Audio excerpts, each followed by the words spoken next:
Jacksonville, État de Floride, minuit 54. Bouteille de scotch à la main, un homme remontait en titubant la longue avenue de Silver Street, afin de rejoindre ses appartements.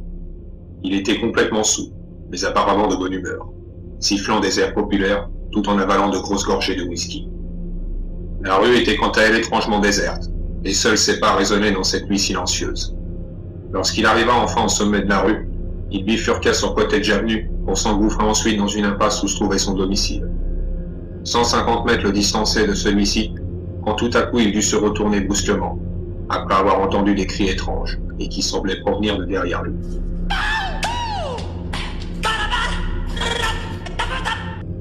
Cette démonstration vocale eut pour effet au passage de précipiter la fuite d'une bande de chats errants, installés dans un tas d'ordures. Il fronça les sourcils comme pour ajuster sa vue, qui à ce moment précis lui jouait des tours, puis il put apercevoir non sans mal à travers la pénombre une silhouette imposante, postée à quelques mètres en retrait. Celle-ci resta immobile un moment sans prononcer le moindre mot. Puis, d'un coup, elle se mit à danser tout en émettant de petits gémissements. L'éclairage de la ruelle put dévoiler à cet instant quelques voiles de son apparence. L'individu était vraisemblablement un homme aux cheveux longs et de forte carrure. Il portait un chapeau en feutre noir sur la tête et se voyait vêtu d'un blouson de cuir rouge, avec au niveau de la fermeture éclair une bande noire en forme de V. Un autre détail important venait compléter ce look atypique. Il portait à sa main gauche un gant de velours en diamant. Après avoir terminé de danser sur une chorégraphie magistralement réussie, l'individu se figea de nouveau. Sa tête se trouvait abaissée, comme si son regard était braqué vers le sol. Son chapeau venait quant à lui recouvrir une bonne partie de son visage, ne dévoilant aucun trait de celui-ci. Qu'est-ce que c'est que ces conneries là? Il a perdu son orchestre ou quoi, lui? Décontenancé par cette situation des plus cocasses, l'homme demanda à l'individu ce qu'il désirait. Ouais, désirer quelque chose? Mais aucune réponse ne se fit entendre de la part de l'individu, qui restait mystérieusement stoïque. Quand tout à coup il se décida à relever la tête, dévoilant ainsi une affreuse physionomie, avec un faciès marqué de plusieurs cicatrices à divers endroits. Ses yeux étaient quant à eux exorbitants, et son regard affichait une rage impitoyable. Puis, d'une façon mécanique et saccadée, il s'avança à vive allure sur l'homme à la bouteille. Lorsqu'il fut à sa hauteur, il prit une attitude qui ressemblait à celle d'un mort-vivant, en tendant ses bras devant lui comme on a l'habitude de les voir dans certains films. Apeuré, l'homme fit tomber sa bouteille de whisky qui vint se briser sur le sol. Il tenta ensuite de s'enfuir, mais l'individu le rattrapa très rapidement en l'agrippant fortement par le cuir chevelu. Avec une force herculéenne, il le tira donc sans ménagement en arrière, et il commença à le rouer de coups. L'homme, qui encaissait une avalanche de coups de poing et de coups de pied, aussi bien sur le corps que sur le crâne, perdit au bout d'un moment connaissance. Alors l'individu en profita pour lui saisir la tête avec ses énormes mains, afin de le positionner sur les genoux. Puis il posa ses pouces sur ses orbites, avec une ferme intention d'enfoncer ses doigts à l'intérieur. L'homme, qui avait soudainement repris ses esprits, tenta le tout pour le tout en essayant de se débattre. Mais son agresseur lui flanqua plusieurs coups de genoux au niveau de la mâchoire, venant lui casser au passage la mandibule et quelques dents. Sans autre moyen de s'en sortir, il se mit donc à hurler. Mais sa mâchoire disloquée lui faisait atrocement souffrir, l'obligeant à s'arrêter de crier. Après un acharnement à rude épreuve, l'individu avait réussi tant bien que mal à déloger avec ses doigts les orbites de leur cavité. Il put dès lors enfoncer ses pouces à l'intérieur.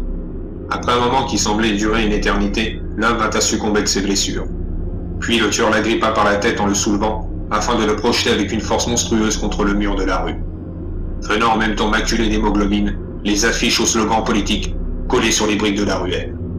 Après cette terrible mise à mort, l'assassin s'était approché jusqu'au pied du cadavre pour y déposer délicatement sur sa poitrine son gant de velours. À partir de là, il prit la fuite sans demander son reste. Mais un indigent qui dormait planqué sous un carton avait tout vu et tout entendu de la scène. Et celui-ci s'empressa donc de sortir de sa cachette pour s'en aller téléphoner à la police. Quelques minutes plus tard, ils arrivèrent sur le lieu du crime, en même temps que l'inspecteur Benjamin Fresco et son coéquipier l'agent Steven Scott.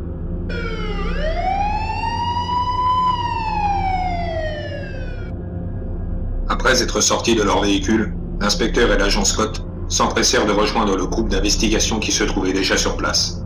« Messieurs, brigade criminelle !» L'inspecteur tira sa carte de police de son veston afin de s'identifier, puis ils se dirigèrent vers le corps de la victime. Sans perdre de temps, Fresco demanda auprès du responsable qui était chargé de l'enquête de lui fournir les premiers renseignements sur l'individu. Alors, qu'est-ce qu'on a? Un meurtre, apparemment. La victime a été littéralement massacrée, sûrement par plusieurs individus. Ah oui, qu'est-ce qui vous fait dire ça? Regardez donc par vous-même. Sentit-Cha de lui répondre l'enquêteur, en détournant son regard vers le cadavre qui se trouvait dissimulé sous un drap noir. L'inspecteur s'en approcha, suivi de près par son assistant, et il tira sur la partie qui lui recouvrait le visage. Il put dès lors constater avec quelle violence l'homme avait été sauvagement mutilé. Alors, votre avis, inspecteur? Oui, en effet, vu les traumatismes corporels qu'il a subis, je doute fort aussi que ce soit l'œuvre d'une seule et unique personne. Est-ce qu'on a son identité? Oui, il s'appelle Charles Grant, 55 ans, ancien directeur d'une maternelle. Divorcé depuis une dizaine d'années, il est père de 4 enfants. Des antécédents judiciaires? Oui, il a plusieurs fois été mis en examen, notamment pour atteinte à la pudeur, attouchement sexuel sur mineur et chose étrange, il venait tout juste de se faire acquitter pour une affaire où il était accusé cette fois-ci de viol. Et tenez-vous bien, une vingtaine d'enfants issus de son ancien établissement. Intéressant. Sinon vous avez découvert quelque chose sur le lieu du crime? Non, mis à part un gant déposé sur la victime, on n'a rien trouvé d'autre. L'homme lui fit montrer dans un sachet en plastique scellé le gant en question. On peut s'en procurer dans tous les magasins de farce et attrape de la région. L'inspecteur jeta un rapide coup d'œil sur le sachet, puis il le tendit à son partenaire pour qu'il l'inspecte à son tour. Ok, merci pour ces infos. Mais maintenant on aimerait s'entretenir avec la personne qui a prévenu le poste de police. Vous savez où est-ce qu'on peut la trouver? Oui, c'est cet individu là-bas qui se trouve avec les collègues. L'enquêteur désigna du doigt un vieux clochard qui travaillait dans un caddie de supermarché, d'innombrables sacs poubelles. Méfiez-vous, inspecteur, je pense que ce type n'a pas toute sa tête. Et tout à l'heure, il nous a affirmé que l'auteur du crime était le roi de la pop. Original, non, pour un assassin? Lui dit l'homme sur le ton de la plaisanterie. Après ces mots, Fresco et l'agent Scott s'étaient regardés avec un air dubitatif. Puis ils s'étaient dirigés en direction du vieil homme afin de l'interroger. Bonjour monsieur, brigade criminelle, nous avons quelques questions à vous poser. J'ai déjà tout dit aux collègues. C'est Michel Clarkson, le meurtrier, je vous ai dit. Suite à ce nom, Fresco et Scott n'avaient pu s'empêcher de sourire. Vous voulez dire plutôt Michael Jackson, non? Le reprit Steven Scott. Voilà, c'est ça. C'était Michel Jackson, le chanteur. Pourtant, vous devriez savoir qu'il est décédé déjà depuis quelques années, l'informa l'inspecteur Fresco. Oui, mais c'était bien lui, je vous assure. Très bien, est-ce que vous pourriez nous le décrire? Oh, c'était une véritable armoire à glace, avec une sale gueule pour souffler. Il avait des cheveux longs comme ceux d'une bonne femme et il portait une espèce de chapeau sur la tête. Et qu'est-ce que vous pourriez nous dire d'autre sur ce qui s'est passé? Oh, pas grand-chose. Mis à part qu'il s'est mis à danser et à mettre des sons farfelus avec sa main, avant qu'il ne s'en prenne à ce pauvre type. Parfait, monsieur. On vous remercie pour votre coopération. Conclut l'inspecteur. Puis les deux policiers se retirèrent dans leur véhicule pour se rendre au poste de police. Sur le chemin, l'inspecteur Fresco voulut part de ses premières impressions à son collègue. Eh bien, mon cher Scotty, voilà une affaire bien étrange. Mais celui-ci ne put lui répondre, car il était beaucoup trop occupé à engloutir un énorme sandwich. Faites attention, Scott. Vous êtes en train de saloper toute la banquette de la voiture avec votre mayonnaise qui dégouline, lui dit-il en soupirant.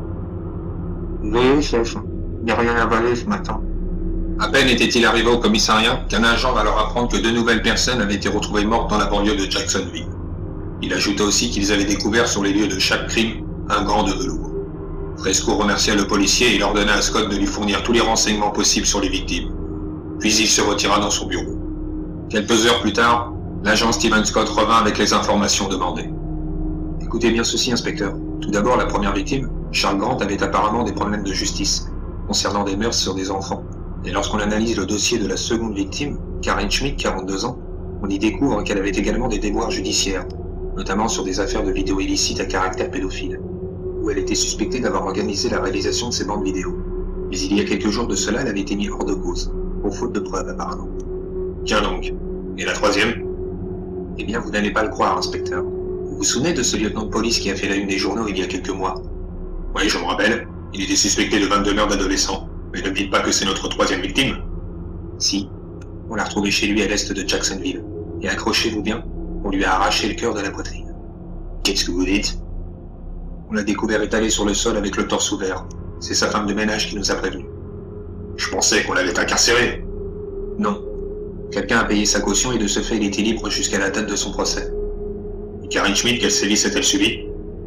On lui a brisé le cou. Puis on l'a défenestré du 14e étage de son immeuble. Sa chute s'est arrêtée sur le toit d'une voiture. L'impact a été si violent qu'elle en a plié la tôle du véhicule. Après cette annonce, Fresco regarda son assistant avec de gros yeux.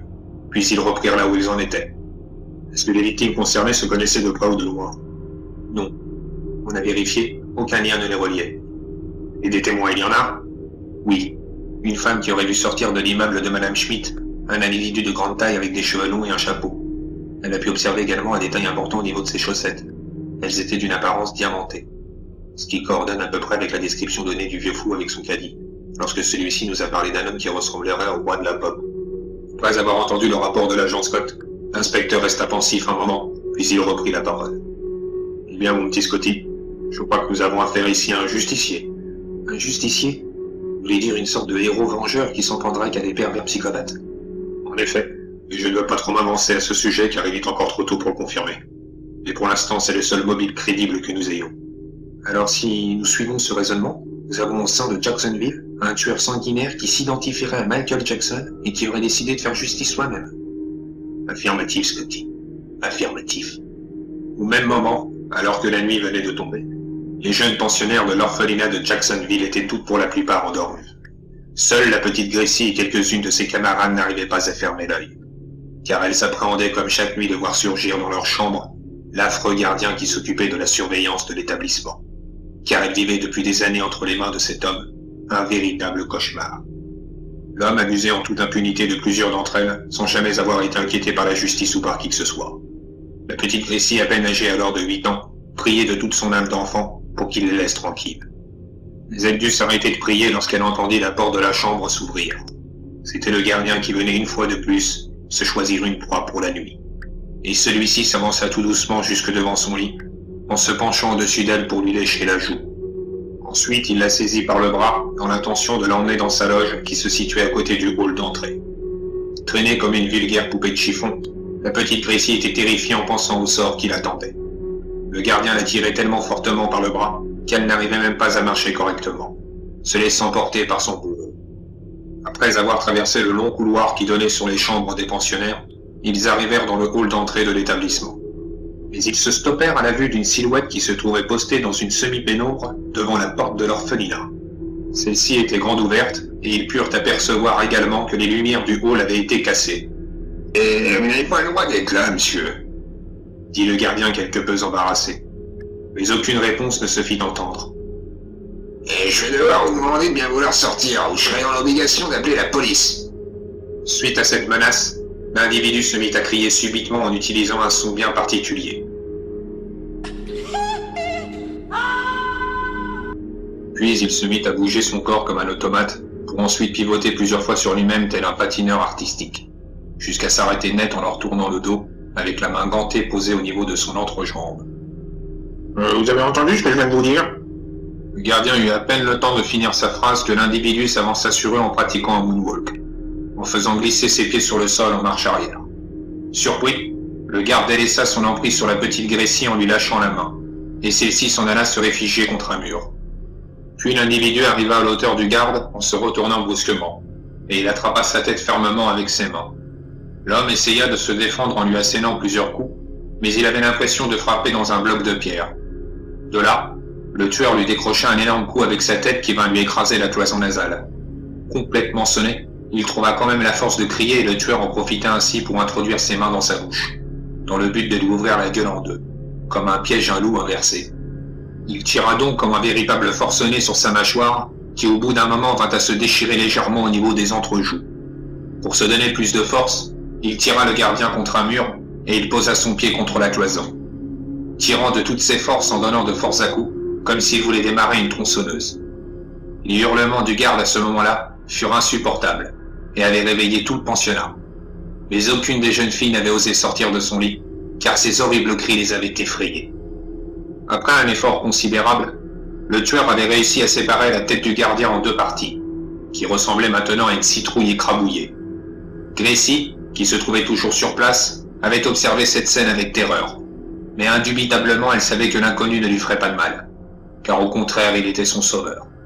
L'individu resta un instant immobile, pour ensuite pointer du doigt en désignant à la petite fille la sortie de l'orphelinat. Elle hésita quelques secondes, puis elle se précipita vers celle-ci. Mais arrivée au seuil de la porte, elle fit volte-face pour regarder une dernière fois son sauveur. Merci. Celui-ci acquiesça d'un simple hochement de tête et la petite fille put s'enfuir de ce terrible endroit. Elle fut retrouvée le lendemain par une patrouille de police, alors qu'elle errait seule dans les rues en pyjama. L'inspecteur Fresco, qui fut averti par cette affaire, s'en alla donc interroger la petite Gracie qui se trouvait toujours dans les locaux de la police, afin d'en savoir plus sur le déroulement des faits. Bonjour Gracie, je suis l'inspecteur Benjamin Fresco et je suis là pour te poser quelques questions. Ne t'inquiète pas, ça ne sera pas bien long. L'enfant, qui avait la tête entre ses mains, ne décrocha pas un mot. Est-ce que tu pourrais me décrire le monsieur que tu as vu à l'orphelinat? La petite ne répondait toujours pas, et restait cloîtrée dans un mutisme profond, forçant l'inspecteur à venir interrompre l'interrogatoire. Il fit signe à l'agent Scott de s'occuper d'elle, et avant qu'il ne l'emmène, elle prononça qu'un seul et unique nom. C'était Michael Jackson. Les deux policiers se regardèrent en pensant la même chose, puis ils reprirent leur investigation. Jusqu'à ce qu'ils reçoivent un coup de téléphone de la part d'un gérant d'hôtel qui affirmerait avoir loué une chambre à un individu qui correspondrait au portrait robot de la police. Comment cet homme peut connaître son portrait robot? Nous n'avons même pas parlé de cette affaire à la presse. S'étonna Fresco. Excusez-moi, chef, mais j'avais oublié de vous dire qu'il y avait eu des fuites et que tous les journaux du pays étaient à présent au courant de cette affaire. Quelle bande de crétins! Tout ce qu'ils risquent de faire, c'est de faire capoter notre enquête avec leur foutu scoop à la con. C'est vrai que pour des journalistes, un tueur qui ressemble à Michael Jackson, ça n'arrive pas tous les jours. Il y en a plus d'un qui doit se frotter les mains à l'heure actuelle, lui dit l'agent Scott. Saloperie de journaleux. Bon, allez en route, on fonce en direction de l'hôtel pour rendre une petite visite à ce gérant. Lorsqu'ils arrivèrent à l'hôtel, ils furent accueillis par le gérant en personne. En premier lieu, l'homme dut répondre à quelques questions de pure formalité, puis il fut prié de les conduire jusqu'à la chambre du suspect. À leur entrée dans la pièce, ils furent des plus surpris, en constatant l'état des lieux. Les murs de la piole étaient inondés d'affiches de Michael Jackson. Marquées au feutre, des citations de l'artiste étaient également écrites sur le plafond. Une en particulier attira l'attention des policiers, car elle était en rouge. Si aimer et aider les gens s'avère faire de moi un coupable, alors oui, je suis coupable. Vous avez vu tout ce bazar? Je vais être obligé de faire devenir une entreprise pour la remettre tout en état. Se plaignait le propriétaire. Vous avez son nom dans votre registre? Ah non, monsieur. Vous savez, ici, inspecteur, on ne demande pas les papiers d'identité. Hein. La plupart des clients paient en espèces, et ils ne restent jamais très longtemps. Oui, je vois. Le problème étant, c'est qu'il y a un fou furieux qui se déguise en Michael Jackson et qui sème la panique dans toute la ville. Et que vous n'avez même pas pris la peine d'enregistrer son nom. Le sermonna l'inspecteur. Ah, désolé, je savais rien, moi, qu'il était recherché. Je n'ai pu apercevoir son profil que dans le journal de ce matin. De plus, avec tous les loustiques qui passent par ici, celui-là m'a paru presque clean, si vous voyez ce que je veux dire. D'accord, mais vous pouvez quand même le décrire, rassurez-moi. Ça oui, il était gigantesque. Moins de 2 mètres de haut et sacrément baraqué. Hein. Il avait les cheveux longs noirs corbeaux. Et il portait également un chapeau sur le crâne et des lunettes de soleil sur le nez.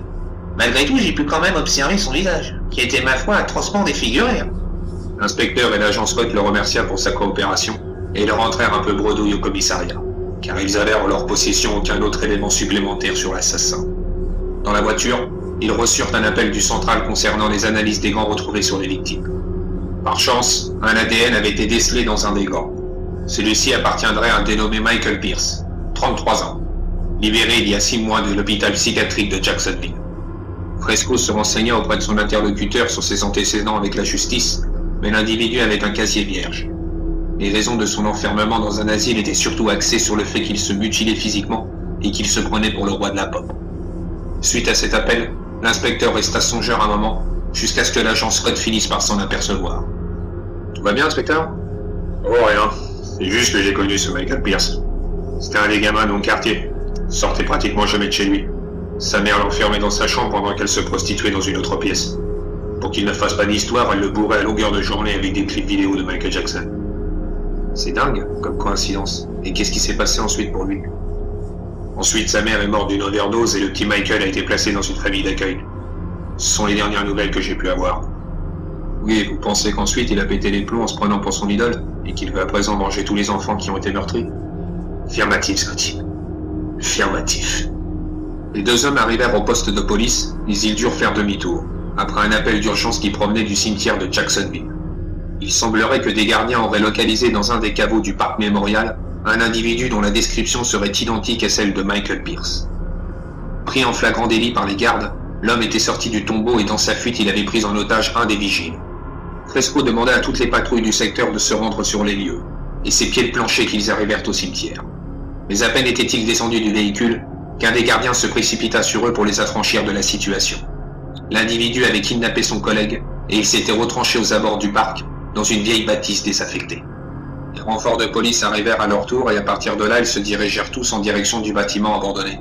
Fresco ordonna d'encercler tout le périmètre et à l'aide d'un micro, il somma l'individu de libérer son otage.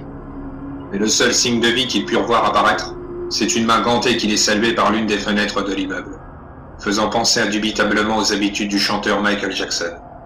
Cette manifestation eut pour effet de faire tirer un des policiers dans cette direction. Fresco ne manqua pas de le sermonner et prit la folle décision de pénétrer seul dans le bâtiment. Lorsqu'il entra à l'intérieur, il découvrit allongé sur le sol le corps du gardien qui se voyait traumatisé, mais sain et sauf. Il l'aida à se relever et il le pria de s'en aller, en prenant la précaution de prendre son talkie-walkie afin de prévenir ses hommes de ne pas tirer, lorsque ceux-ci verraient sortir le gardien de la bâtisse. Puis il se mit à la recherche du malfaiteur. Après un cache-cache interminable à travers toutes les pièces, il put à un moment donné apercevoir une ombre furtive s'échapper par une porte dérobée qui donnait sur l'extérieur. 2 policiers armés se tenaient derrière celle-ci, et malgré leur vigilance, ils se retrouvèrent en un rien de temps désarmés et assommés. L'inspecteur Fresco courut après cette ombre, et alors qu'il se trouvait à quelques mètres derrière elle, il dégaina son arme en se mettant à crier. « Arrête-toi, Michael O'Shea !» L'homme s'arrêta net. « Retourne-toi !» Doucement, l'homme lui fit face, et ils se regardèrent intensément sans faire le moindre geste.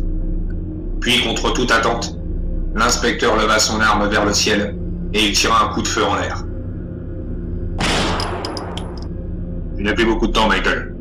Tu es libre, l'artiste. Prends le chemin de la forêt, je leur dirai que tu t'es enfui par le cimetière.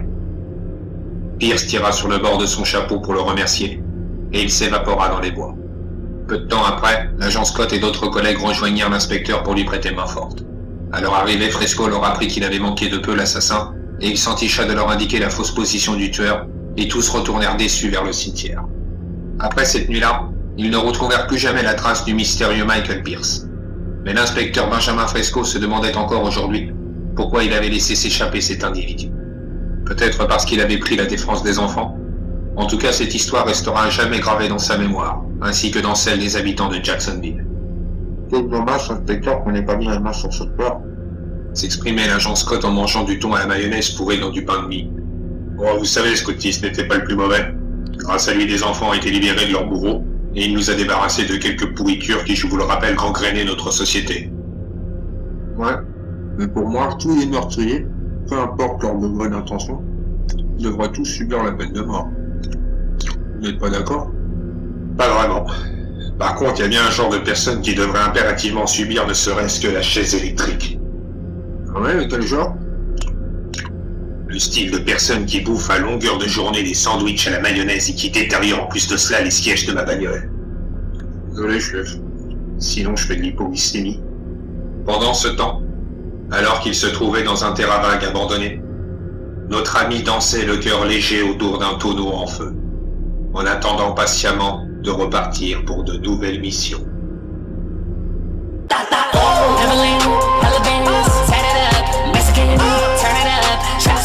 My goals, we swinging like Tarzan.